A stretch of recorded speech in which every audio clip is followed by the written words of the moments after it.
There's a certain kind of stillness that comes with knowing something isn't quite right. It starts in your chest, a small tightening, like a knot that can't quite be untangled. You try to shake it off, dismiss it as the noise of the world around you, but then something happens. Something you can't ignore. It was 3 a.m. when I first saw the emergency alert. I'd been up late scrolling through my phone, not because I was particularly busy or had something important to do, but because, well, I don't know. Sometimes late at night the quiet feels overwhelming, and the screen in front of you is a distraction from the silence that presses in. I checked my social media feeds for the 100th time that night, scrolling mindlessly through posts and comments when the loud, shrill sound of an emergency alert broke the quiet of the room. I wasn't entirely surprised. Alerts like this pop up from time to time, but there was something about this one that felt off. It wasn't the usual amber warning about flooding, or an urgent notice about a missing person. No, this was different. The headline on the screen read, "Emergency Alert. Public Executions in Progress." The first thought that crossed my mind was that it must be some sort of mistake. Maybe it was a prank, some random glitch in the system that triggered a false alarm. But then my phone vibrated again. And again. One by one, a series of notifications followed from local news outlets, all reporting the same thing: public executions happening all over the country. I stared at my screen, the words flashing in bold, black letters, feeling more real with every passing second. The alert didn't give any details, only a location, several cities across the U.S., as well as vague instructions to stay inside, avoid crowds and lock all doors. As the gravity of the message sank in, a cold sweat crept down my back. I started scrolling through the news updates, trying to make sense of it all. Most of the articles didn't say much either, just that the executions were happening on public streets in broad daylight. They didn't specify who was being executed or why, but what stood out was the tone of the reports, the fear. There was no denying it anymore. This wasn't a glitch or a hoax. Something was happening, something I couldn't quite grasp. I glanced out the window. The night felt unusually still, the quiet hanging like a suffocating blanket. I double-checked the locks on all my doors and windows, even though I knew it wouldn't do much if whatever was happening was real. Public executions. It sounded like something out of a dystopian novel, not something that could happen in the modern world. But then, why would they send out an emergency alert for something like this? My heart pounded in my chest, and my fingers hovered over the screen, unsure of what to do next. Should I stay inside? Should I try to find out more? But the more I read, the more disturbing the details became. Reports said the executions weren't the usual kind you'd read about in history books. They weren't carried out by the government or any authority figures. No, these were executions that took place without warning, as if a darker force had risen from the shadows, taking matters into its own hands. I scrolled past a video that made my stomach churn. It was shaky, filmed on someone's phone from a distance, but there was no mistaking the cruelty in the footage. A crowd had gathered in a city square, watching as people were dragged out and forced to kneel before a massive, dark figure. The video was too grainy to make out details, but there was no mistaking the expressions of horror and disbelief on the crowd's faces. The figure, whoever or whatever it was clad in black, with a mask that obscured its face. It was when the camera zoomed in on one of the victims that I had to look away. It wasn't the violence itself that disturbed me. It was the cold, unsettling silence that surrounded it. There was no shouting, no protesting, no warning of any kind. Just a brutal act carried out in plain sight, with the audience eerily passive, almost as though they were hypnotized. My fingers trembled as I dropped my phone onto the bed. Something in me screamed for answers. I needed to understand what was happening. How could something like this suddenly emerge in the middle of the night, without anyone knowing about it until now? But before I could dive deeper into the chaos, my phone buzzed again. Another emergency alert. I opened it, not expecting anything different from the first, but when I saw the message, my heart stopped. Attention! The executions are now targeting anyone who refuses to comply. If you are reading this, stay hidden. Do not open your doors for anyone. They are not who they say they are. Stay away from the crowds. A chill ran down my spine. What did that mean? They were targeting anyone who refuses to comply. What was the point of this?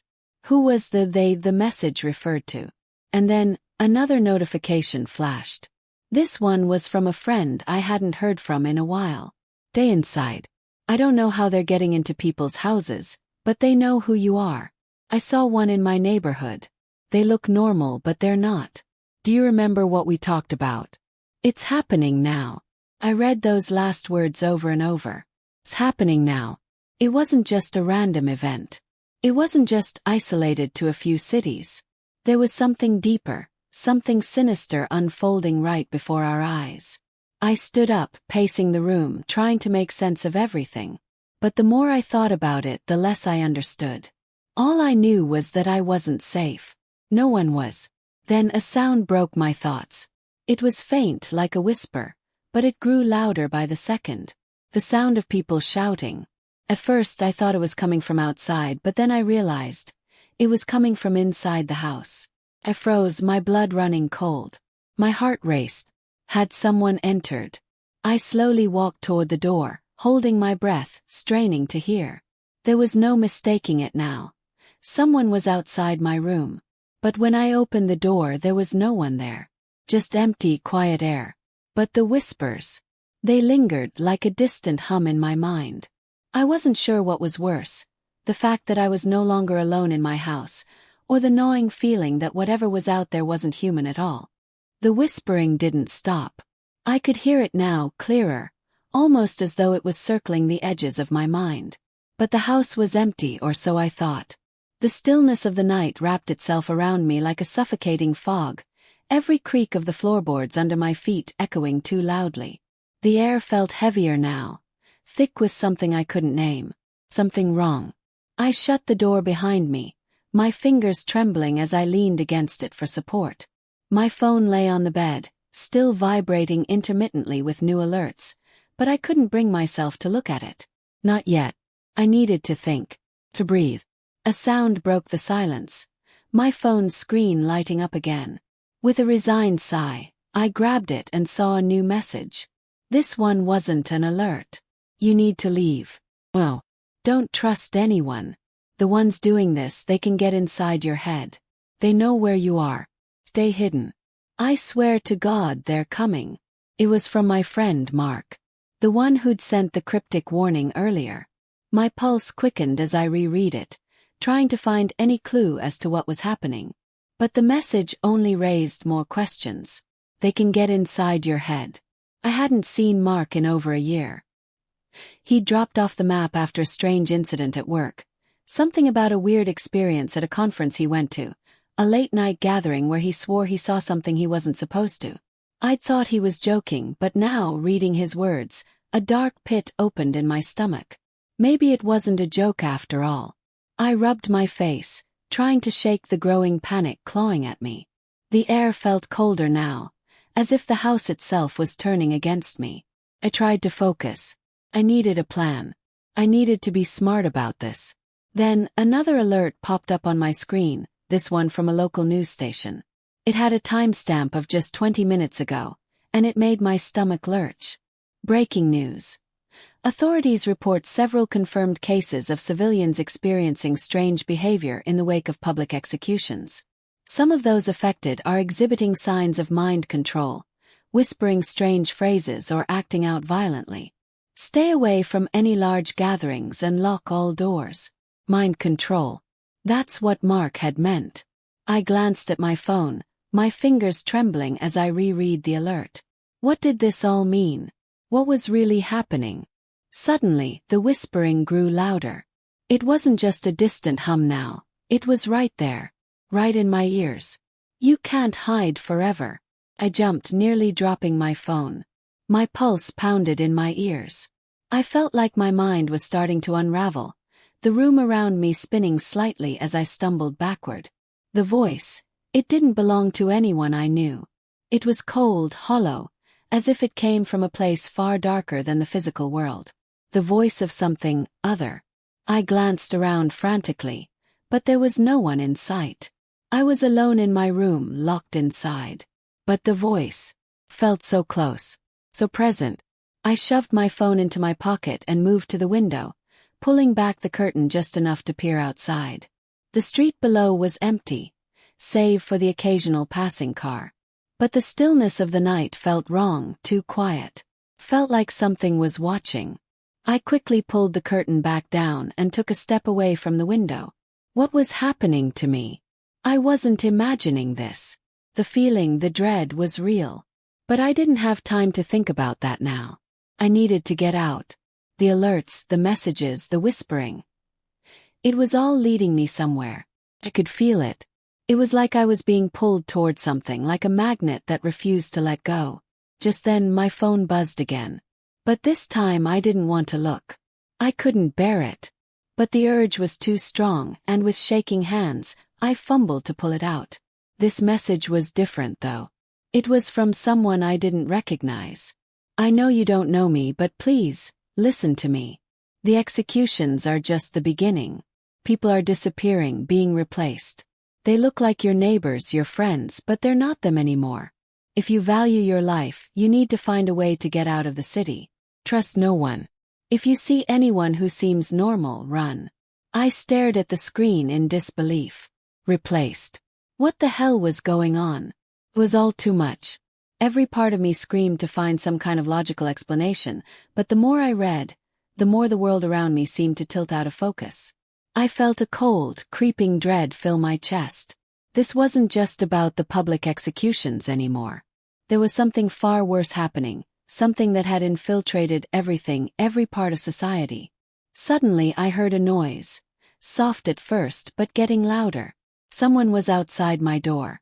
The footsteps were light but deliberate, like someone walking slowly, methodically. Stay quiet. Don't make a sound. The voice in my head seemed to echo the message, as if it were trying to push me into silence. I wasn't sure if it was my own fear talking, or if something else was influencing me. I dropped to the floor, my back pressed against the door. My breath held so tight I felt like I might suffocate. The footsteps were closer now, and I could hear the faintest whispering through the door. Come out. We know you're in there. My heart raced. The words were cold, almost mechanical, as if they were being repeated over and over again by something or someone who wasn't quite human. The door handle rattled. I froze, terrified to make a move.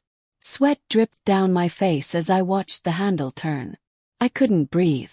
The door creaked as the latch gave way slightly, but it didn't open. It was just enough to hear the voice on the other side, low and guttural. We know you're hiding. You can't stay in there forever. Open the door. Or we'll come in. I heard a faint scraping sound against the wood, like nails dragging along the surface. It sent a jolt of ice through my veins. I had to act fast. The longer I waited, the worse it would get. My mind raced through every possibility, but all I could think about was getting away from the door, getting away from whatever was out there. I grabbed my jacket from the back of the chair and yanked it on, quietly, every movement feeling like it might give me away. The whispers outside the door intensified, becoming an almost frantic chant. Open the door. Open the door. With a final desperate glance toward the window, I rushed to it and pulled open the blinds. The street outside was dark, too dark, but I had no choice. I needed to escape.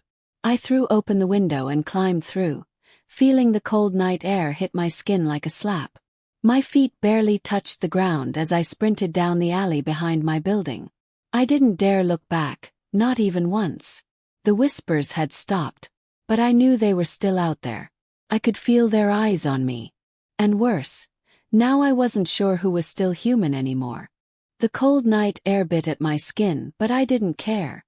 My legs burned as I sprinted through the alley, my breath coming in short, sharp gasps. I didn't dare look back. I couldn't. The fear clawing at me was all-consuming, and every step felt like I was running away from something far worse than just a shadow. The city was eerily silent. No cars, no distant voices, no sounds of life at all. It was as if the world had held its breath, waiting for something horrible to unfold. Every corner I turned felt like a trap, but I kept running, my mind clouded with the warning I had read on my phone. Don't trust anyone. I ran until my lungs burned, until the pavement seemed to blur under my feet. My eyes darted around, searching for some sign of safety. But the more I looked, the more it felt like the city was closing in on me, like it had turned into a labyrinth where every exit had been sealed off. I reached the end of the alley and stopped at the street. The faint glow of streetlights cast long, distorted shadows on the pavement. I couldn't see anyone, but that didn't mean they weren't watching. That's when I heard it again. The whispers. They were louder now, creeping from the shadows. The same voice that had haunted me earlier, that had rattled my door, was back, echoing in the empty street. We know you're scared. We know where you are. My heart pounded in my chest as I glanced around wildly. Where was it coming from? It was everywhere yet nowhere at once. Sounded like it was inside my head, inside my very soul. And then, out of the corner of my eye, I saw it. A figure, cloaked in darkness, standing in the middle of the street. I couldn't make out any details, just a silhouette, but the sense of wrongness that radiated off of it was undeniable. It was waiting for me. I stepped back instinctively, the hairs on the back of my neck standing on end. My pulse thundered in my ears as I felt a cold shiver crawl down my spine. I didn't know who or what that figure was, but I knew one thing. It wasn't human. The figure moved toward me, slow and deliberate. With each step, the whispers grew louder, until they became a deafening cacophony in my mind. Come closer. We are here. You cannot escape. I stumbled backward, my legs almost giving way beneath me. I wanted to scream to call for help, but my throat was dry, the words stuck, trapped behind the sheer terror pressing down on my chest. I didn't know what to do. My mind screamed at me to run, to escape, but the street seemed to stretch on forever, an unending road that led nowhere. And the figure, it was getting closer. I turned, desperate now, and ran toward a nearby building. It was an old, abandoned shop, its windows boarded up and the door ajar. I didn't care how decrepit it looked. It was shelter, chance to hide. I slammed the door behind me, my breath ragged as I leaned against it, trying to calm my frantic heartbeat. The shop was dark, the air stale and thick with dust. Shelves lined the walls, empty and forgotten, covered in a layer of grime. There was an eerie silence inside, like the building had been abandoned for years. But I wasn't alone. The whispers were inside now. They came from all directions, from the shadows that clung to the walls, the cracks in the floorboards, the air itself. You cannot escape. You cannot hide from us. See you. We hear you. I pressed my hands to my ears, trying to block out the noise, but it was no use. The words seeped into my skull, into my very thoughts, twisting and distorting everything I'd ever known. I staggered deeper into the shop, trying to find some sort of escape, but the longer I stayed inside, the more the sense of dread grew. The walls felt like they were closing in. My thoughts were growing darker. The whispers. They weren't just voices. They were things that were pulling at my mind, trying to make me part of them. Trying to consume me. You are one of us now. You have no choice. A cold sweat beaded on my forehead as I looked around frantically. I could feel something watching me. The darkness in the corners of the room seemed to shift and move as though alive. And then I saw it. The figure. It was standing in the doorway, its shadow stretching into the room like a living thing. I couldn't see its face, if it even had one, but I felt its presence deep inside me, like a chill creeping into my very bones. I tried to back away, but my feet wouldn't move. It was like they were glued to the floor, like I was rooted in place by some invisible force. My heart pounded, each beat louder than the last. The figure stepped forward, and suddenly, I was overcome with a sense of overwhelming recognition. I didn't know how or why, but deep inside, I knew. This figure wasn't just a random monster. It was something worse. Something that had been here all along. It was one of them. One of the replacements. I had heard whispers about it. Rumors that people were vanishing, being replaced by something else. Something not quite human. And now, standing in front of me, I understood. It was not just the public executions that were terrorizing the world. It was a systematic invasion of something far darker, far more insidious. This figure wasn't a person. It wasn't flesh and blood. It was something far worse. A presence that consumed everything it touched, twisting minds, bending wills, and replacing the very fabric of humanity itself. The figure moved closer, and the coldness of it pressed against me like a physical weight, suffocating, pulling me in.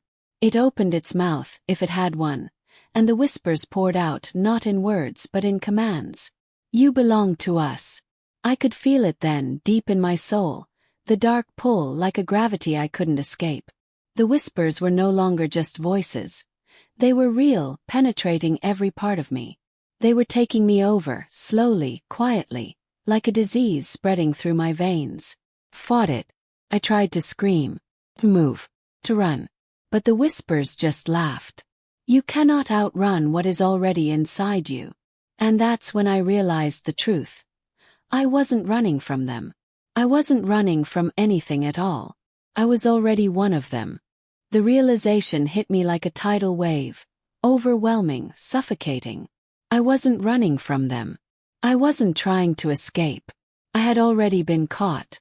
There was no escape, no safety, no way out. I was already one of them. I blinked hard, fighting the fog that clouded my mind, but it was like trying to hold back a storm. Every thought was blurred, every memory twisting into something darker. The more I struggled against it, the stronger the pull became. I stumbled backward, my legs like rubber beneath me, but the figure in the doorway didn't move. It didn't need to. It had already won. And then, in that moment, everything shifted. A sharp pain shot through my head, like something had been punctured deep inside my skull. The whispering voices grew louder, more frantic, until they drowned out all other sound. It was as if 1,000 minds were speaking through me, trying to force their will into my body, into my soul. You will join us. The words no longer felt like a command. They felt like truth. The figure stepped closer, its shadow swallowing the room, and I could feel it inside me now, like a gnawing hunger in the pit of my stomach. Something alien, something other was growing inside my mind, slowly replacing everything I was, everything I had been. This wasn't just about survival. This wasn't just about being replaced physically. No. This was far worse. This was a complete annihilation of identity, of being. I fell to my knees, clutching my head in agony, but the more I resisted, the more it hurt. It was like I was losing myself, my very essence, and I was powerless to stop it. Suddenly the whispers stopped. And in the silence that followed, a new voice emerged. There is no fear here. The words echoed in my mind, cold and calm. It wasn't a voice I recognized, but it felt familiar, as though it was speaking from the deepest corners of my own consciousness. I lifted my head, blinking away the tears that clouded my vision. The figure was gone. In its place was a darkness so thick, it seemed to swallow the light. I could barely make out the outlines of the abandoned shop, the shelves, the broken windows, but there was something else too. Something new, something that made my stomach twist. The walls were closing in. Well, not the walls. The air was changing. It wasn't just in the room. It was everywhere. The world itself was shifting, transforming. And then I felt it, the undeniable gut-wrenching realization. The whole city, the whole world was changing. I tried to stand, but my legs gave out, sending me crashing to the floor. My breath came in ragged gasps, and I could feel the change spreading through me, like a poison in my veins. But there was no escaping it now. I couldn't fight it. I couldn't resist it. The invasion had already begun. I pressed my hands to the floor, trying to steady myself, trying to make sense of everything, but the world around me felt wrong. The shadows in the corners of the room were moving, curling like living things, and the very air felt thick, suffocating. I wasn't just inside the shop anymore. I was somewhere else. The world had shifted. And that's when I saw them. People. Or what had once been people. They were walking down the street, their faces blank, their eyes hollow, their movements stiff and mechanical. Some of them seemed to be wearing masks, but the masks were part of them now, melted into their skin. They were walking corpses. their bodies twisted into something unrecognizable. They didn't look at me. They didn't acknowledge me at all. They just walked, each step more robotic than the last. But I could feel it, they were everywhere. And they weren't the only ones. There were others, people like me maybe. People who had once been human but were now something else entirely. I could see the dullness in their eyes, the way they moved in sync with the others, the way their voices merged into a single unified chant. Join us. I could hear it now, a collective whisper that came from all around. From every corner. From every street. From every shadow. You belong to us. I stood up, trembling, and staggered toward the window. But when I looked outside, I saw nothing but emptiness. The streets were deserted, the houses empty. The world outside was a graveyard. But it wasn't a normal graveyard. It was alive. The city, the whole world, was in the process of being remade. It was as if the earth itself had been corrupted, bent to the will of whatever had taken over. The people, the ones who were still human, still alive, they were vanishing. One by one, they were being replaced, consumed by the dark force that had already taken over the air, the buildings, the very ground beneath me. I turned back toward the shadows in the shop, my legs shaking as I realized the true horror of what was happening. This wasn't just an invasion of bodies. It was an invasion of minds, of souls. The replacements were no longer just monsters. They were a collective.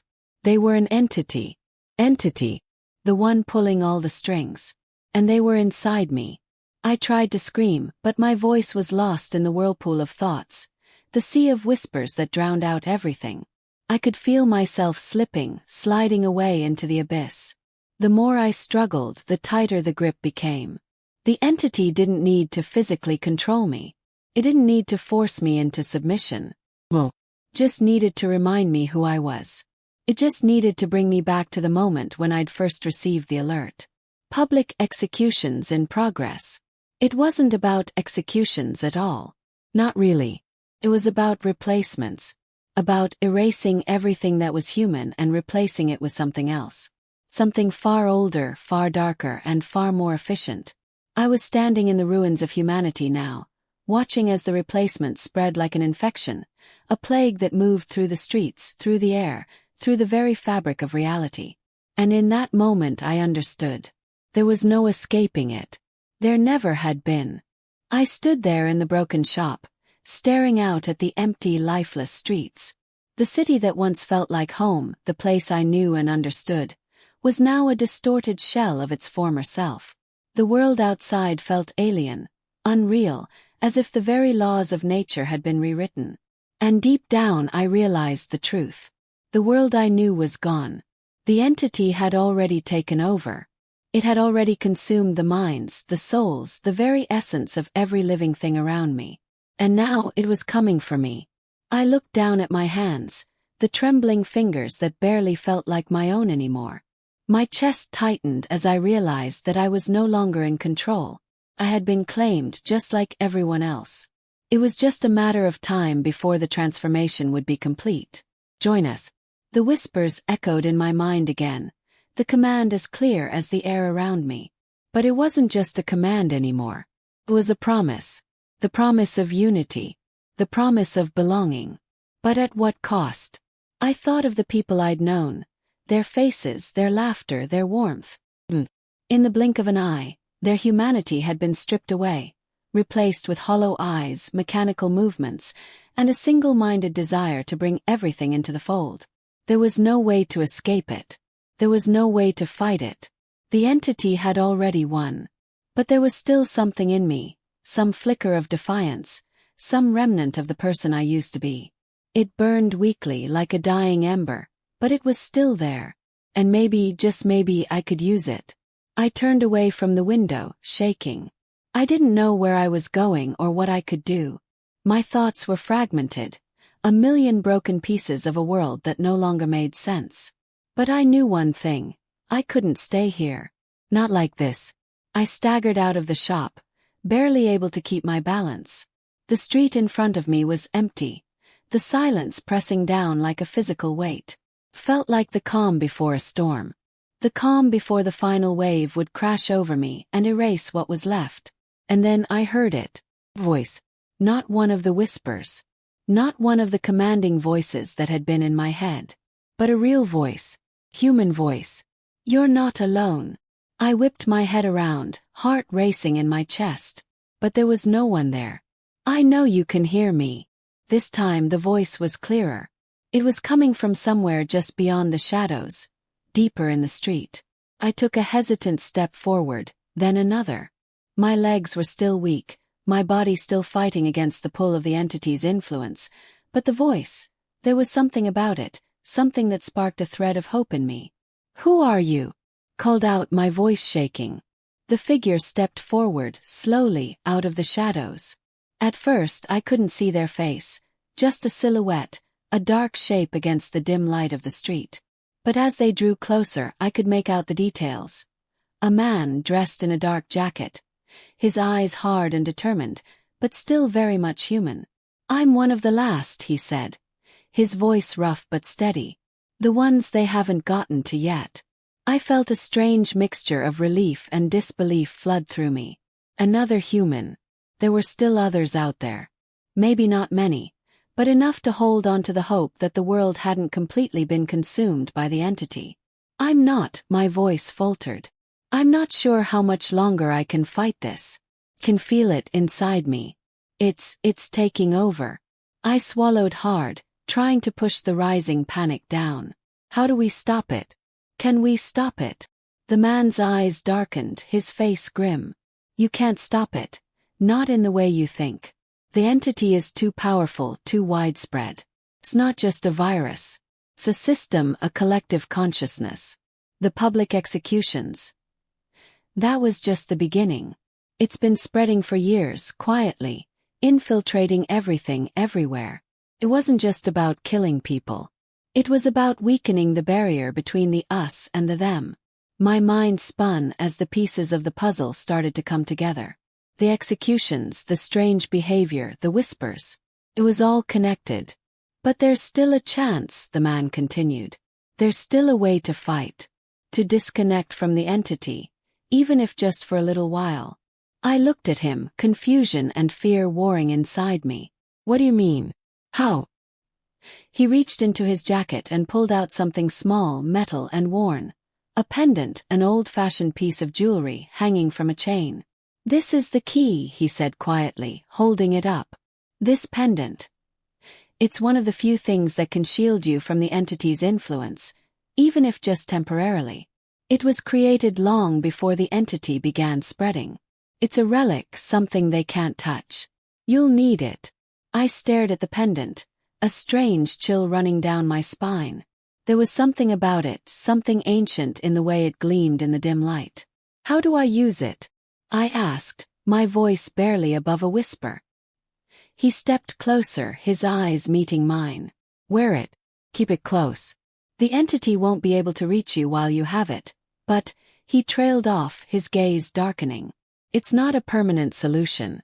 It's just enough time for you to make a decision. You can't stay here much longer. They'll find you. They always do." I looked at the pendant, then back at him. "What decision?" He took a deep breath, his expression grim. "You have to choose. To stay and fight with what's left of humanity, or to leave. To disconnect entirely. You can't do both. The entity's grip is too strong now. It'll tear you apart if you try to fight it and stay human." I felt a wave of panic rise in my chest. Disconnect entirely. Leave the world behind. "But if I disconnect, you'll become one of them."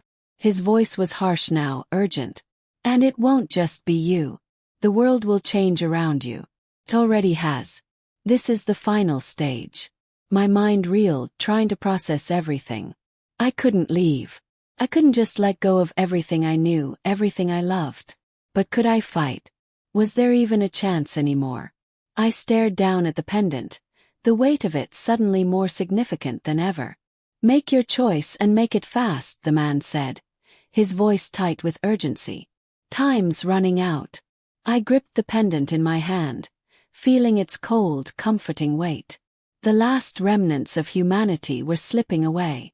The city was falling, the world unraveling. And in that moment, I realized the only thing that mattered now was survival. Survival at any cost. Whether I was human or not.